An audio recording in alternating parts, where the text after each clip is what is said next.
वह देखो पास खड़ी मंजिल इंगित से हमें बुलाती है, साहस से बढ़ने वालों के माथे पर तिलक लगाती है। पढ़ाई तो भले ही पीछे हुए हैं, लेकिन जो संघ की शाखा में सेवक को काम मिला है, सेवक ने जो काम किया है दोनों ने नहीं किया। बराड़ा जी ने किया। भी शाखा में डेली जाना, शाखा वहाँ वर्जिश करना, करवाना, मैं गर्व से कहता हूँ ये सब सीख गया संघ की मिट्टी से। यदि कंपटीशन हो जाए ना पूरे हरियाणा में शायद इतने गीत। ऐ माँ तेरे चरणों में आकाश झुका देंगे। सबसे ज्यादा गीत आपको फिर याद है, कहीं कंपटीशन हो जाए तो हाँ जीत जाएगा बिल्कुल, टोहाना जीत टोहाना जीतेगा। बस 1981 में जो जैन साधु पाठ पढ़ा गए ना जी, इनका चतुर्मास था, मैं जाया करता था और वो अक्सर अपने सत्संग में गीत सुनाया करते थे। अमीर वो नहीं कि जिसने धन कमाया है, अमीर वो जो किसी के काम है। जो लोग ये सोचते हैं राजनीति करते हैं ये भाजपा के हैं, उनको मैंने साबित करके दिखाया कि ये राजनीति से ऊपर उठकर है। मानव सेवा संगम में 4 साल काम किया, जैसे 1992 तक। उसके बाद संघ की अनेक जिम्मेवारियां, फिर कभी बीजेपी की जिम्मेवारी। सन 2000 में मैंने आपको बताया कि बीजेपी जिला महामंत्री की जिम्मेवारी। मेरे को बड़ा अजीब सा लगता है आजकल का माहौल जो जिस तरह का है, एक छोटी सी जिम्मेवारी, छोटा सा पद मिलने के बाद व्यक्ति बड़ा अहंकार में आ जाता है, सफेद कुर्ते डाल के अकड़ के चलना शुरू कर देता है। और मैं ये बन गया। यहाँ तो मैंने पिछले दिनों देखा मंडल प्रधान का ही बड़ा अजीब तमाशा है लगा मुझे तो। मंडल प्रधान का? अच्छा, कैसे? क्योंकि जैसे पहले जिम्मेवारी किसी और को दी थी, मंडी के किसी कार्यकर्ता को, बाद में रमन जी मड़िया को दी। बड़ा अजीब सा लगा मुझे, ये अच्छा नहीं लगा। हाँ, ये जो कर रहे हैं आप, सेवा भाव से कर रहे हैं आप, पत्रकारिता भी एक तरह से सेवा ही है मैं समझता हूँ। और आप जैसे ईमानदार पत्रकार कम रह गए हैं मैं समझता हूँ। नजरिया ही बदल गया है कुछ लोगों का, पत्रकार बन जाते हैं उनका नजरिया बदल गया है। आपने ये सीखा है, संघ से ये सीखा है कि तेरा वैभव अमर रहे माँ, हम दिन चार रहे ना। दिन 15 अगस्त वर्ष 1988, आजादी का दिन, और एक कमरे के अंदर बैठकर 5 लोगों ने योजना बनाई। और योजना इसलिए बनाई कि समाज का कुछ भला हो सके। और उस योजना के पीछे जो शब्द थे वो ये थे, जो विजय मुनि जी महाराज के एक शब्द थे कि अमीर वो नहीं जिसने धन कमाया है, अमीर वो है जो किसी के काम आया है। उन 5 लोगों ने एक योजना बनाई और एक संस्था बनाई जिसका नाम रखा मानव सेवा संगम।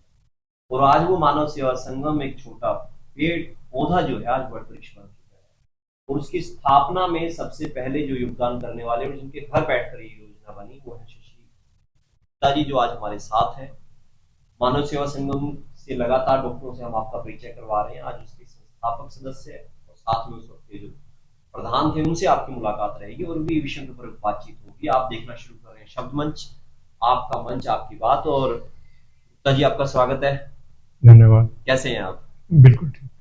और आयु के इस दौर में मुझे ये कहना नहीं चाहिए, फिर भी बड़े अच्छे स्वस्थ लग रहे हैं। आयु मेरे ख्याल में 70 वर्ष हो चुकी है आपकी। हाँ 70, पिछले दिसंबर में 70 की हो चुकी। दिसंबर में 70 की, तो आपको जन्मदिन मुबारक सबसे पहले तो। धन्यवाद। अच्छा, ये जो आपने 1988 में जब एक संस्था बनाई तब तो आप काफी नौजवान रहे होंगे, 26 वर्ष के थे। 26 वर्ष की उम्र में तो नौजवान घर की जिम्मेवारियों के तले दबा होता है या फिल्में देख रहा होता है या किसी भी अपना संसारिक क्रिया में। बस 1981 में जो जैन साधु पाठ पढ़ा गए ना जी, इनका चतुर्मास था, मैं जाया करता था और वो अक्सर अपने सत्संग में गीत सुनाया करते थे। अमीर वो नहीं कि जिसने धन कमाया है, अमीर वो जो किसी के काम है। ये 2 लाइनें कहीं अंदर जगह बना दी।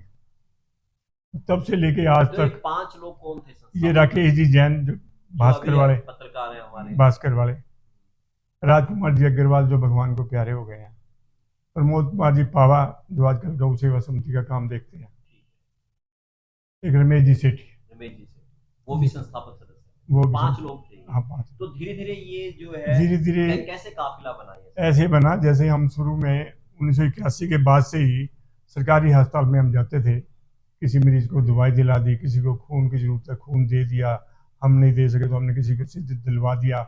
इस तरह से हम सेवा कार्य 1981 से कर रहे हैं। लेकिन फिर धीरे धीरे काम करते करते भाव आया कि भाई क्यों ना एक संस्था बनाई जाए। संस्था 1988 में बनाई? हाँ, संस्था 6-7 साल लग गए। 88 में फिर इसका गठन हुआ, मानव सेवा संगम नाम रखा गया। तो हमने 1988 में विधिवत रूप से गठन किया। बाकी फिर धीरे धीरे कार्यकर्ता जुड़ते गए।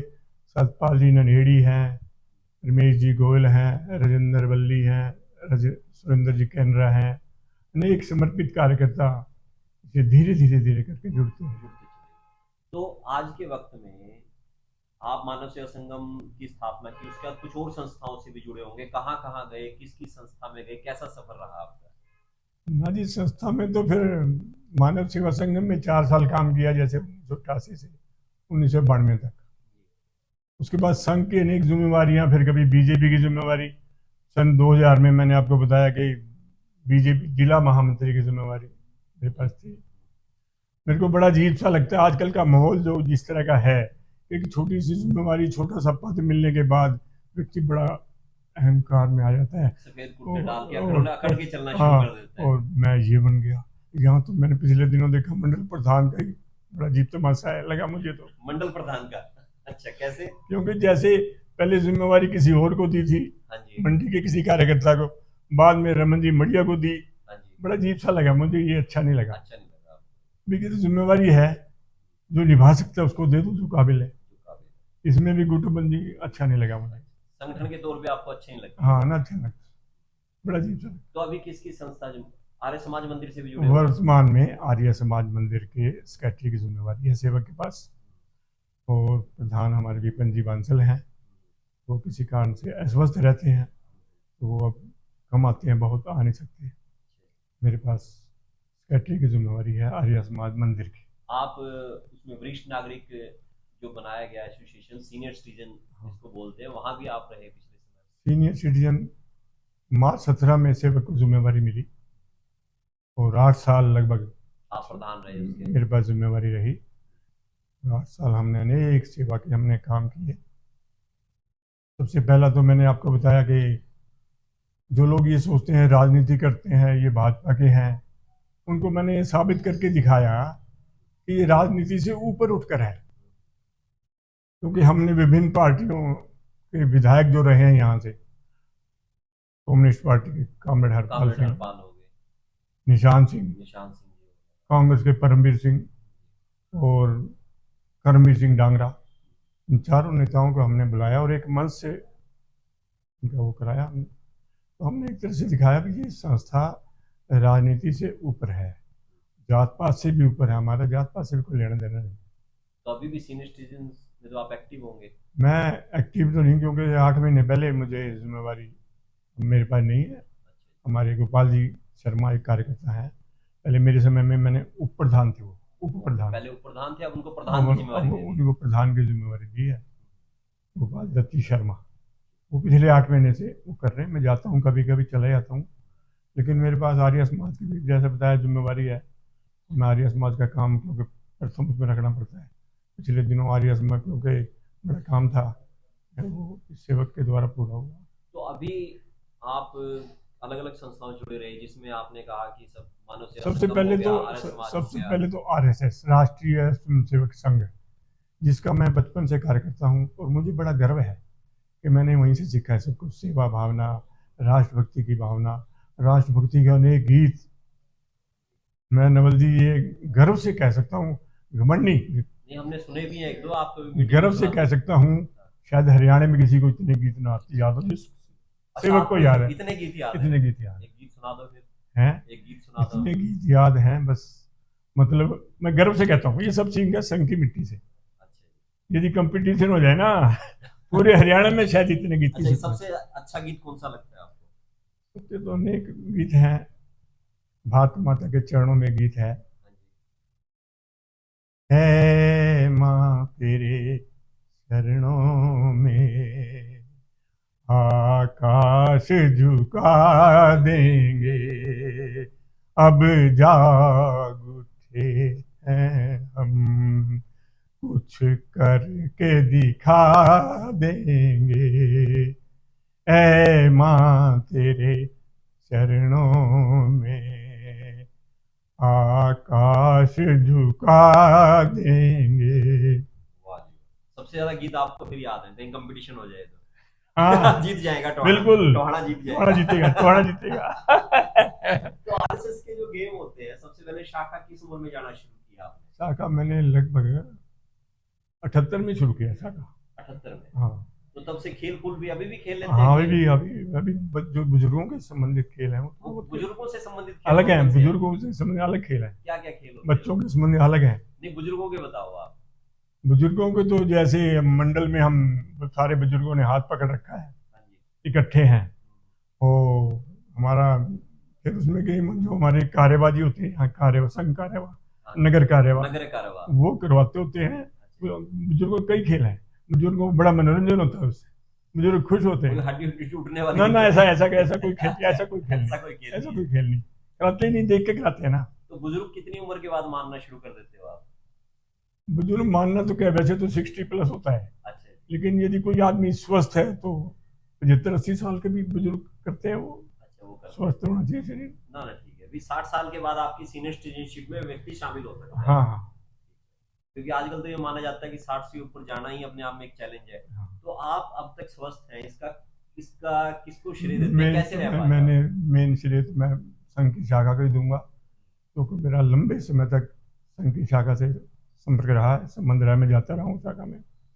और आपको संघ की एक और बताऊं कि संघ में शिक्षा वर्ग लगते हैं समय समय पे, संघ शिक्षा वर्ग, अच्छा जी। प्रथम वर्ष, सेकंड वर्ष, द्वितीय वर्ष और तृतीय वर्ष।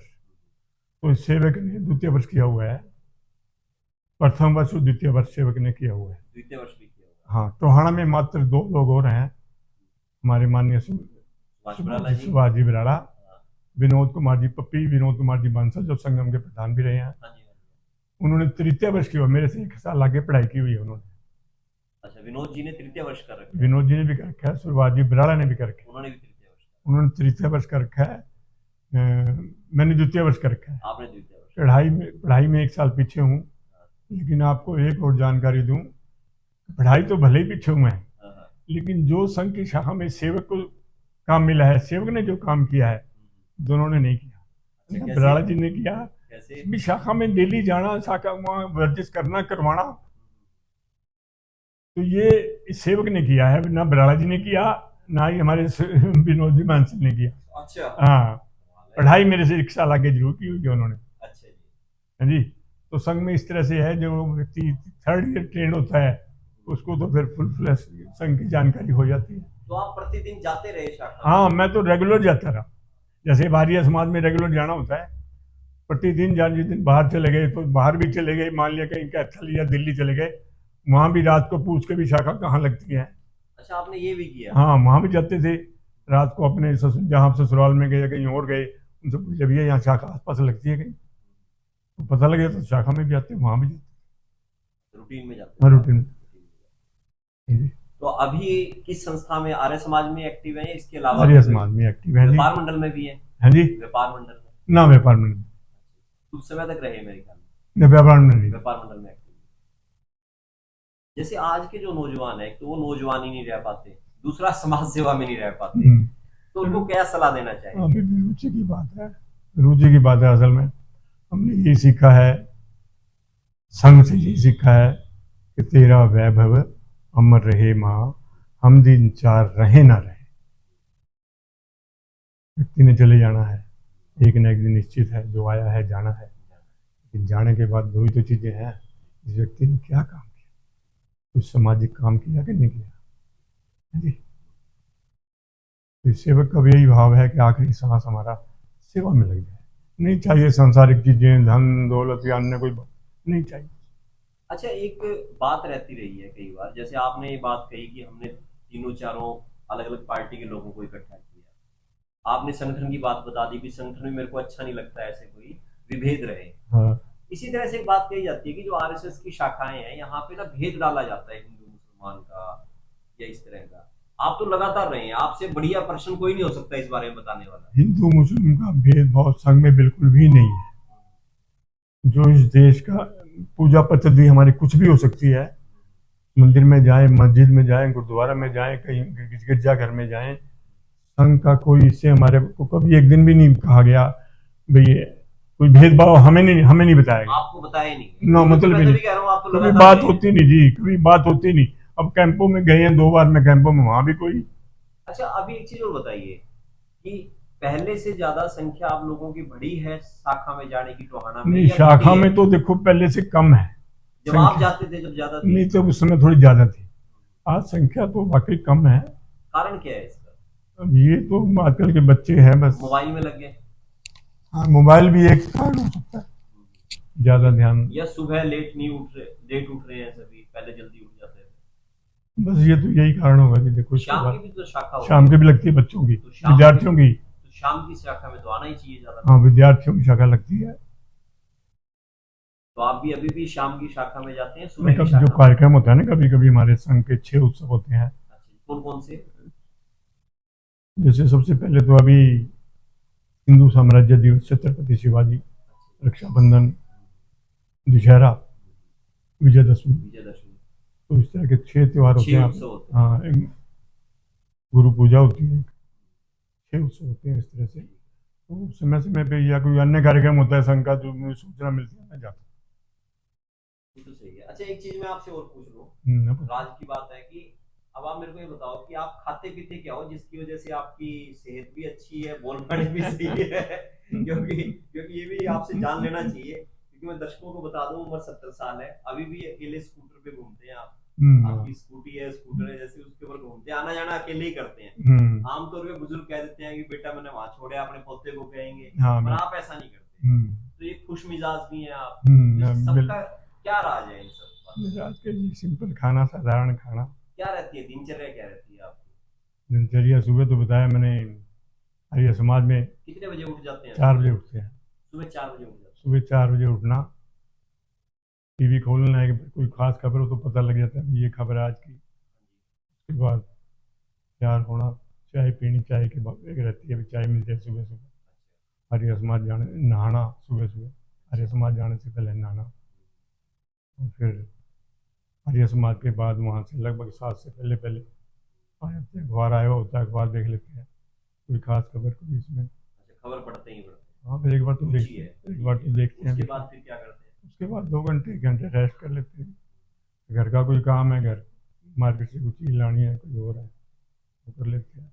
फिर आके फिर घर, या किसी का कई बार भोग होता है, भोग में जाना होता है 1 से 2। सुख दुख में चले जाते हैं। सुख दुख में मेरी कोशिश है मैं 100% पहुँचूँ। जिसका भी मेरी जानकारी नहीं है वो तो पता लगा कि मेरे को जानकारी मिल गई फलाने के यहाँ ये ऐसा है, तो मेरी कोशिश होती है मैं जाऊँ। मैं फिर किसी का शाम को या दोपहर को किसी का बैठ के आना है, किसी की डेथ होगी, तो इस तरह का मेरी रहता है कि जाना है। तो रात्रि को कितने बजे? 9 बजे।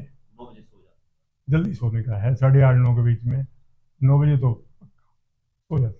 आजकल के बुजुर्ग भी व्हाट्सएप वगैरह से चिपके रहते हैं। ना, मैं कम रिची है ना। अच्छा, आपको ऐसा ना। तो फोन कौन सा, स्मार्टफोन है? है तो दूसरा ही है फोन तो। अच्छा जी, स्मार्टफोन इसमें व्हाट्सएप वगैरह आते रहते हैं, तो आपका ज्यादा नहीं रहता मन? ज़्यादा नहीं। तो आपने सारी अच्छी बात बता दी, अब हमारे लिए कोई और उपयोगी बात है तो वो भी बता दीजिए। आपके लिए जो कर रहे हैं आप, सेवा भाव से कर रहे हैं आप, पत्रकारिता भी एक तरह से सेवा ही है मैं समझता हूँ। और आप जैसे ईमानदार पत्रकार कम रह गए हैं मैं समझता हूँ। नज़रिया ही बदल गया है कुछ लोगों का, पत्रकार बन जाते हैं उनका नज़रिया बदल गया है। आप जैसे बहुत कम लोग रह रहे हैं जिनका अभी भी सेवा में ध्यान है, भाई हम किसी तरह से सेवा करें अपने पत्रकारिता के माध्यम से। अच्छा, चलिए, मेरी एक भी पहले भी इच्छा थी, मैं चाहूंगा कि फिर से सीनियर सिटीजन के 8-10 लोगों से बैठ के बातचीत की जाए, हमारी ये इच्छा भी पूरी करवाऊंगा। हाँ, करवा देंगे। ठीक है ना? जल्दी करवा देंगे। जल्दी करवाइए। आप यहाँ आए, बहुत बहुत धन्यवाद। पर मैं चाहूंगा कि आखिर में एक गीत और सुना दो, क्योंकि आपने कहा है कि अगर कंपटीशन हो गया तो टोहाना हारेगा नहीं। एक गीत और सुना दो। आंधी क्या है तूफान मिले, चाहे जितने व्यवधान मिले, बढ़ना ही अपना काम है, बढ़ना ही अपना काम। हम नई चेतना की धारा, हम नई चेतना की धारा, हम अंधियारे में उजियारा, हम उस ब्यार के झोंके हैं जो हर ले जग का दुख। चलना है शूल मिले तो क्या, पथ पर अंगार जले तो क्या, जीवन में कहाँ विराम है, बढ़ना ही अपना काम है। हम अनुगामी उन पांव के, आदर्श लिए जो बढ़े चले, बाधाएं जिन्हें डिगा न सके, जो संघर्षों में अड़े रहे, सर पर मंडलाता काल रहे, करवट लेता भूचाल रहे, पर अमिट हमारा नाम है, बढ़ना ही अपना काम है।